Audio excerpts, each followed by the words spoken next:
but what is an observation? At some stage, we still have to apply the usual probability rules of quantum theory. Maximilian Schleiermacher says, decoherence arises from a direct application of the quantum mechanical formalism to a description of the interaction of a physical system with its environment. By itself, decoherence is therefore neither an interpretation nor a modification of quantum mechanics. And of course, we've observed collapse in experiments without interaction taking place. Thus, as John von Neumann, Henry Stapp, Fred Kuttner, Bruce Rosenblum, Bernard Hasch, Richard Cohn-Henry, Stephen Barr, Ian Squires, all argue this philosophically leads to the conclusion that consciousness ultimately causes collapse. Notice I'm relying on physicists here. So it follows the appearance of the material reality as emergent from consciousness, not the other way around. Thus, conclusion 1, the natural universe cannot be the explanation of contingent minds, since the material reality emerges from consciousness. My third argument will support this as well. Premise 3, the explanation of the existence of conscious minds is personal. This personal source is what we call God, and therefore God exists. Things like measurement and observers and stuff like that are not going to play a fundamental role in the ultimate laws of physics. But my feeling that way is because so far that's where all the evidence has been pointing. I could be wrong, and there's certainly a sense in which it would be infinitely cool if somehow observation or mental cogitation did play a fundamental role in the nature of reality. But I don't think so, and again, I don't see any evidence for it, so I'm not spending a lot of time worrying about that possibility. So what do you do about the fact that in the textbook interpretation of quantum mechanics, this idea of measurement or looking at things seems to play an important role?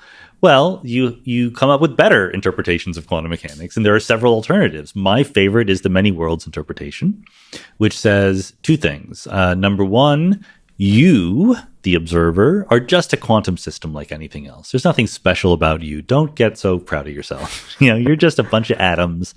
You have a wave function. You obey the Schrodinger equation like everything else. And number two, when you think you're measuring something or observing something, what's really happening is you're becoming entangled with that thing. So when you think there's a wave function for the electron, it's all spread out, but you look at it and you only see it in one location. What's really happening is that there's still the wave function for the electron in all those locations, but now it's entangled with the wave function of you in the following way. There's part of the wave function that says the electron was here and you think you saw it there. The electron was there and you think you saw it there. The electron was over there and you think you saw it there, etc. So, and all of those different parts of the wave function, once they come into being, no longer talk to each other. They no longer interact or influence each other. It's as if they are separate worlds. So this was the invention of Hugh Everett III, who was a graduate student at Princeton in the 1950s. And he said, basically, look, you don't need all these extra rules about looking at things. Just listen to what the Schrodinger equation is telling you. It's telling you that you have a wave function, that you become entangled, and that the different versions of you no longer talk to each other. So just accept it. It's just, he did therapy more than anything else. He said, it's okay. You don't need all these extra rules. All you need to do is believe the Schrodinger equation. The cost is there's a whole bunch of extra worlds out there.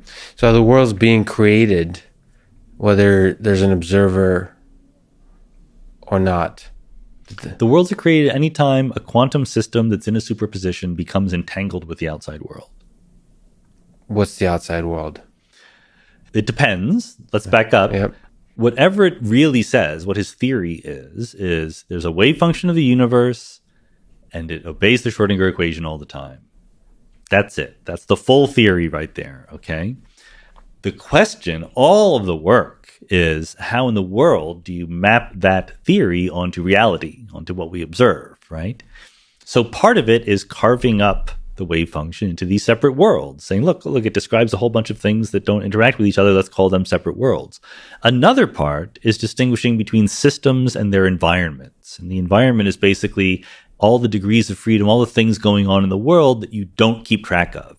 So again, in the bottle of water, I might keep track of the total amount of water and the volume. I don't keep track of the individual positions and velocities. I don't keep track of all the photons or the air molecules in this room. So that's the outside world. The outside world is all the parts of the universe that you're not keeping track of when you're asking about the behavior of subsystem of it. So how many worlds are there? Yeah, we don't know that. Experience July 28, 2019, in response to a caller named Noah, Matt said, I'm personally of the view that consciousness is something that is the product of a brain. But let's say we have no explanation for it. Then we are in a position where we have no explanation, and that doesn't mean you get to claim that a deistic or pandeistic view is somehow likely just because you think that it offers an explanation for something for which we don't have an explanation. Now, sorry, but this is not really a good response to the argument from consciousness. If there is no materialistic explanation for consciousness, that doesn't mean someone can ad hoc exclaim we cannot offer other explanations for consciousness. Materialists do not have a monopoly on explanations, and all other alternatives have to be dismissed. And the fact is, from a priori reasoning about our own consciousness, as well as data from neuroscience and quantum mechanics, the evidence suggests consciousness is irreducible, which is why materialism suffers from the hard problem to begin with. As William James said, matter is not that which creates consciousness, it is that which limits consciousness. Thus, contingent minds like ourselves. Is there anything that quantum mechanics can teach us about human nature or the human mind? Do you think about sort of consciousness and these kinds of topics? It's certainly excessively used, as you point out. The word quantum is used for everything besides quantum mechanics. But in more seriousness, is there something that goes to the human level and can help us understand our mind? Not really is the short answer. Minds are pretty classical. I don't think, we don't know this for sure, but I don't think that phenomena like entanglement are crucial to how the human mind works. What about consciousness? So you mentioned, I think early on in the conversation, you said it would be unlikely but incredible if sort of the observer is somehow a fundamental part of.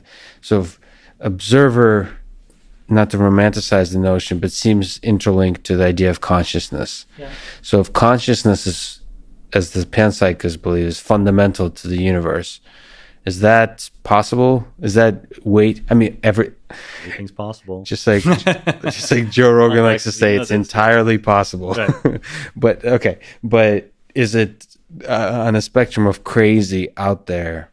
How like statistically speaking, how often do you ponder the possibility that consciousness is fundamental or the observer is fundamental to? I personally don't at all. There are people who do. I'm a thorough physicalist when it comes to consciousness. I do not think that there are any separate mental states or mental properties. I think they're all emergent, just like space-time is. And, space-time is hard enough to understand. So the fact that we don't yet understand consciousness is not at all surprising to me.